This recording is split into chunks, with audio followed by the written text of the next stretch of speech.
Hello, my name is Tiffany Angel, and today we're going to talk about parenthood and children. I've created a brief PowerPoint presentation that I'm not going to go through word for word, but we're going to go ahead and get started. What factors need to be considered when deciding whether to parent or not? There's a lot of things that people need to address prior to even becoming a parent because it is a very stressful, happy time in your life, but it is stressful and it does bring a lot of change. So before you decide whether or when to become a parent, you should consider your and your partner's physical health, emotional health, and financial security. Um, a couple's happiness can be affected in the relationship. Couple conflict and strain is a common cost of having children. There's less time for intimacy. You don't find much alone time.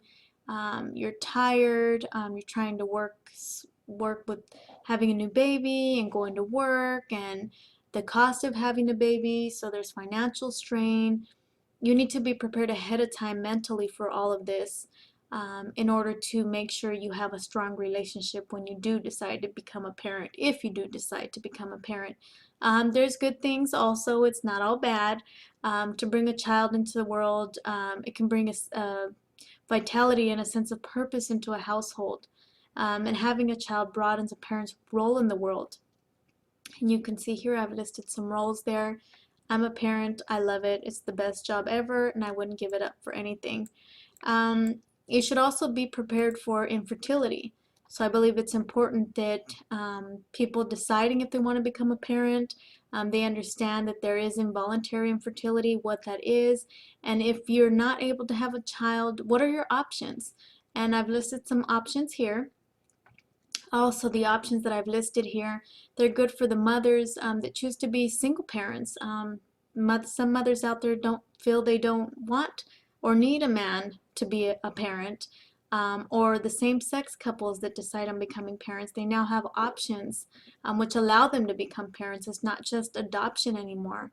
That's a few of the things that I believe people should address and learn prior to becoming a parent. I've also listed some facts here, some statistics on a survey that was done in 2002, and then how people are feeling pressured now to have children. Even same-sex unions are feeling the pressure from parents to have children. And here we have a total fertility rate chart. It goes from 2000 to 2012, and if you look down here, it breaks it down for you, and it gives you a definition of what total fertility rate is, which is this entry gives you a figure for the average number of children that would be born per woman if all women lived to the end of their childbearing years, and bore children according to a given fertility rate at each age. So statistically, it's broken down for you there. And now we're going to cover how the trends in parenthood have changed. So back in the pre-industrial economy, women were able to combine productive work on the farm or in a home artisan shop with motherhood. And nowadays it's not like that, as work has moved from home to factory work. The roles of worker and mother were not so compatible. So now it's not as easy to do both. So that's a trend that has changed. As women's employment increased, fertility declined, moreover resulting from improved living conditions, which then led to infant mortality declining over time. Gradually, it was no longer necessary to bear many children in order to ensure the survival of a few. So that's why parenthood has kind of changed from women having a whole bunch of children to now having either one, two, maybe three or four.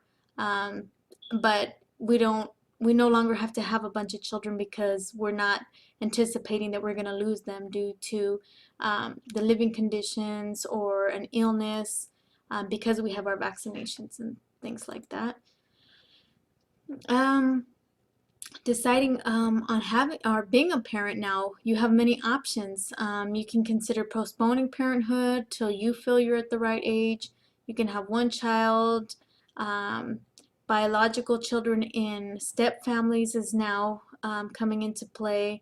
Adopting and taking advantage of infertility treatments. These are all trends that are now taking place that back in the pre-industrial economy or in pre-industrial days, these options were not available or not common.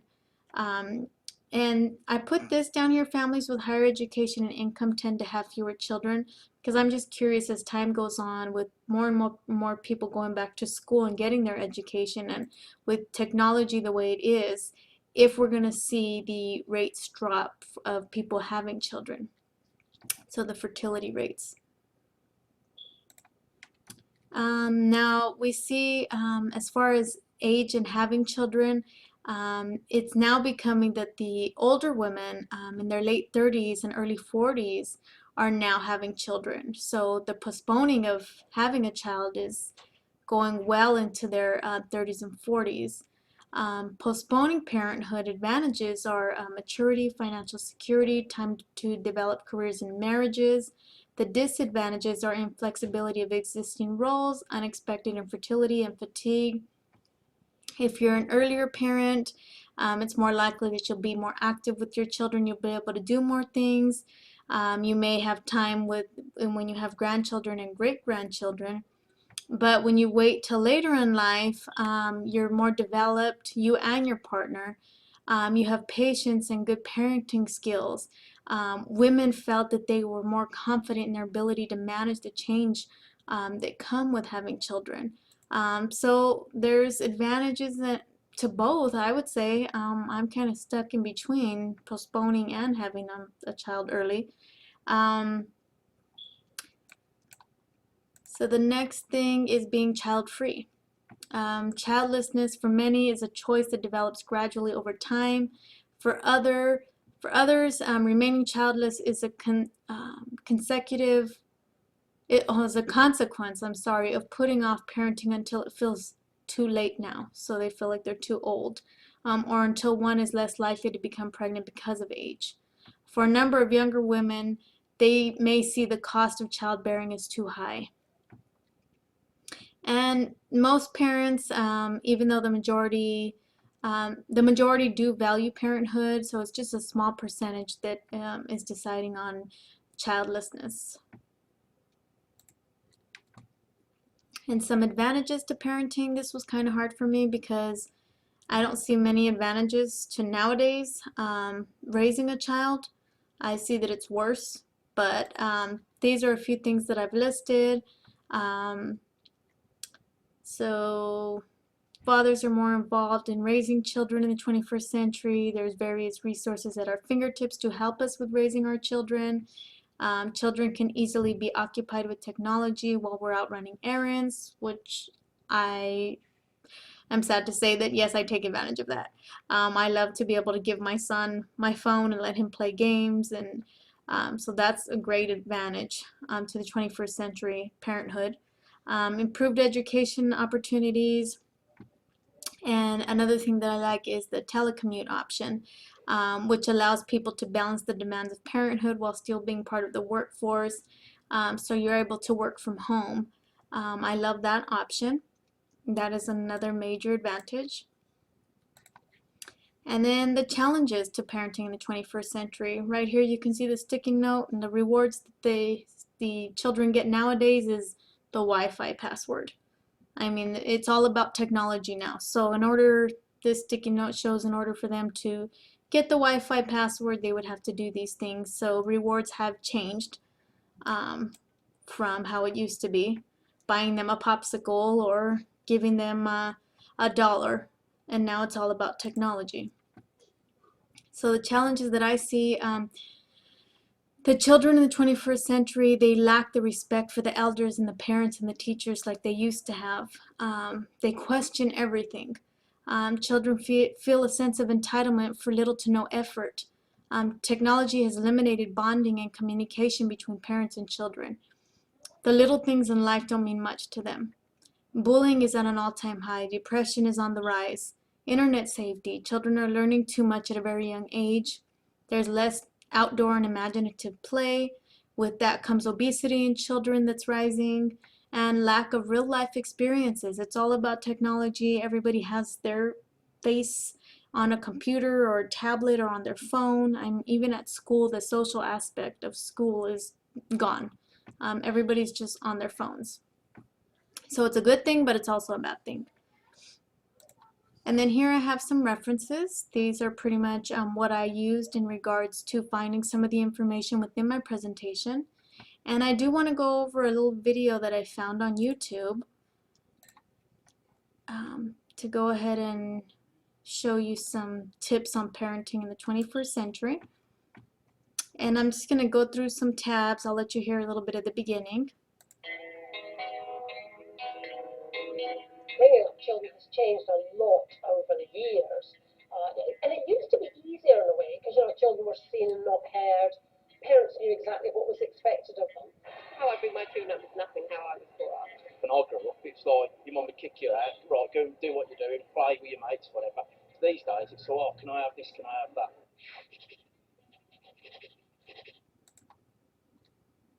So I don't know if you got that. This is one of the tips that they have.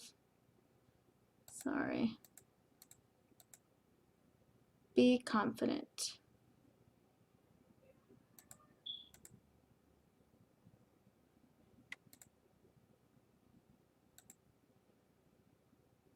Of your ability, of your parenting ability, actually.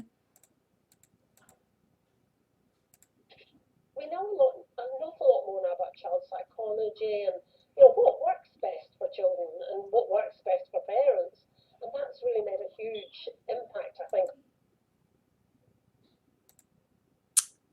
That's another little tip that they had.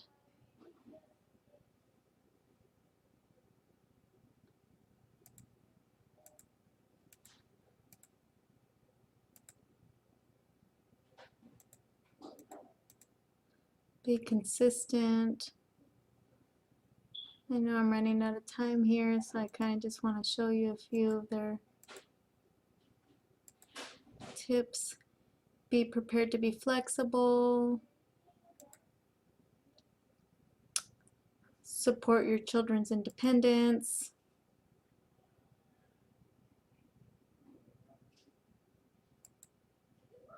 Be a good role model. Talk to your child respectfully.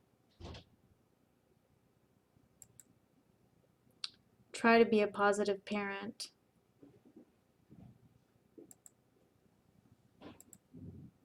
And recognize that parenting has changed over the years, but some things never change. Have some set rules. Try to be consistent. And I believe that's a good rule of thumb there. Thank you so much for watching my presentation.